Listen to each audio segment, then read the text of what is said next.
Realmente, em vários textos nomeadamente o meu tem textos que ele faz em intervenções públicas, em colóquios, em congressos, e que reuniu num livro que se chama Pensatempos.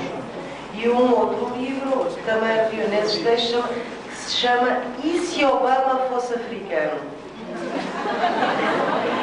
Que é muito interessante, são dois livros muito lúcidos em que ele reflete sobre a cultura moçambicana, sobre os problemas locais.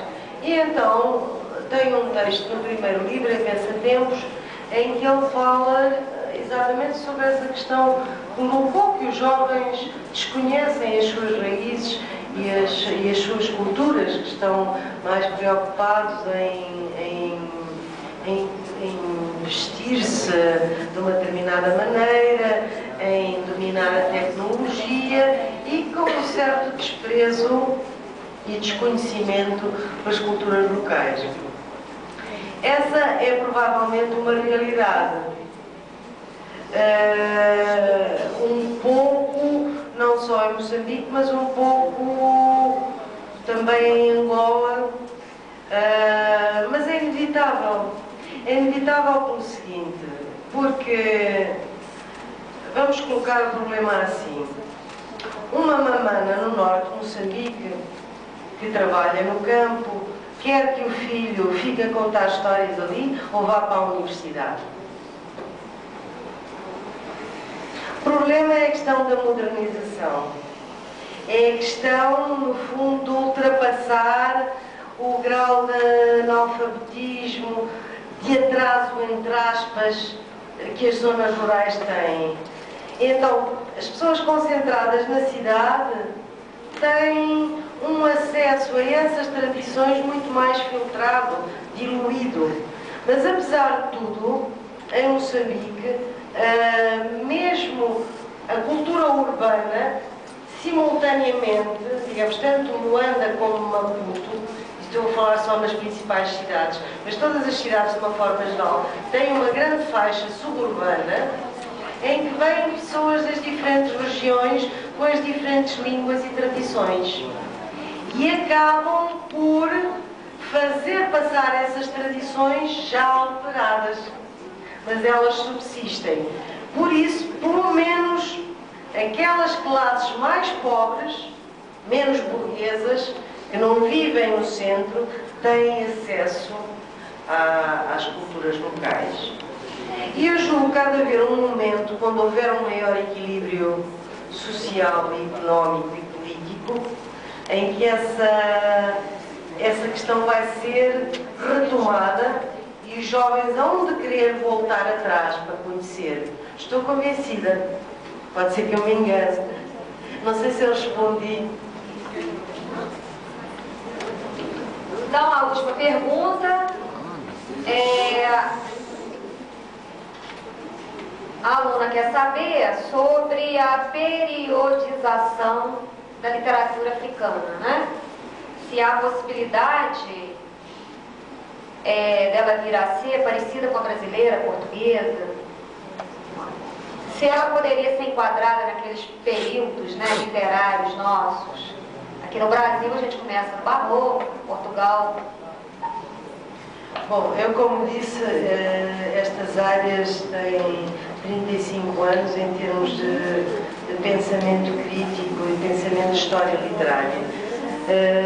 As histórias literárias dos diferentes países estão em fase de instituição.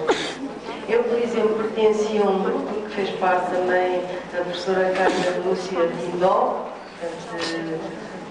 que estava a fazer uma história da literatura angolana. Era um grupo que estava a trabalhar com Angola para a concepção dessa história. A história da literatura moçambicana também ainda não está feita sistematicamente como nós podemos encontrar as várias histórias da literatura brasileira, como a do António Cândido, como múltiplas outras, como a história da literatura portuguesa do Oscar Lopes e do António José Saraiva. No entanto, já há elementos que permitem, de certa maneira, perceber determinadas épocas. Podemos dizer que há uma primeira época até aos anos 20 em Moçambique, que é o período das manifestações literárias, em que a literatura não existe enquanto sistema literário. O sistema literário nasce na década de 20 do século XX. Então, século XIX, manifestações literárias, o nascimento da literatura moçambicana, século XX. Esse século XX coincide com a época colonial, mas a literatura moçambicana já existe. Até à altura das independências é a fase, no fundo, é uma fase histórica comum à Angola, Moçambique e as outras colónias, que é de contestação do poder colonial, e no período pós-independência começa um novo período. Temos a segunda fase destas literaturas. No entanto, digamos que essa periodização não está tão arrumada, não está ainda organizada e instituída em volumes que constituem as histórias das literaturas nacionais. Mas há de vir a estar mais tarde ou mais cedo. E isso eu estou ciente que vai acontecer.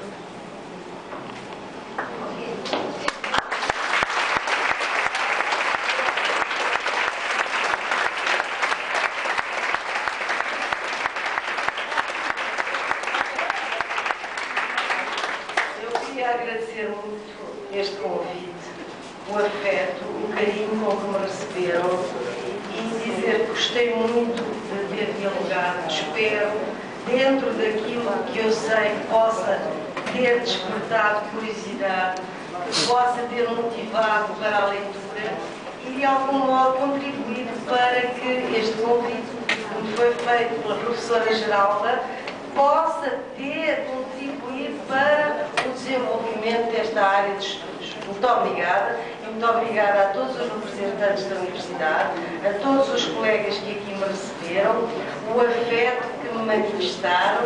Muitíssimo obrigada. Gostei muito. Muito obrigada.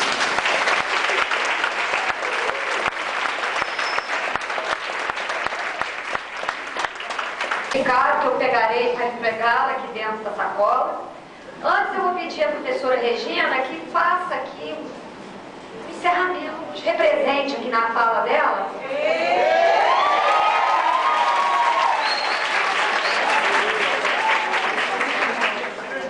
Olha, o tempo e a ocasião pedem que eu seja breve. Então, eu só posso dizer assim, muito, mas muito obrigada.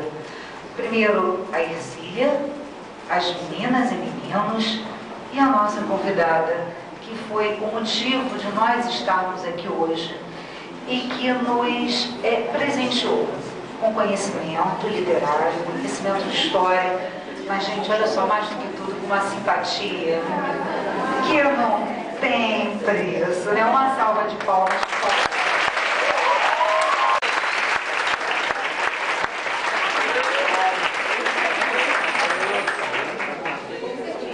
Bom, nós só temos a agradecer, né? É muito bom recebermos aqui a figura da doutora Ana, que abrilhantou demais a nossa noite, e dizer que a nossa casa estará sempre aberta para ela e para todos aqueles que quiserem vir aqui compartilhar conosco um pouco dessa sabedoria. Muito obrigada.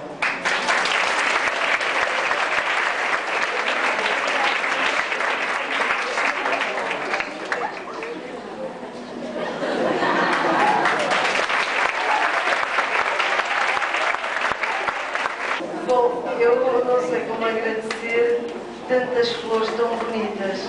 Gostava de partilhá-las convosco, as alunas e professoras que tiveram a necessidade de poemas, gostava de vos oferecer.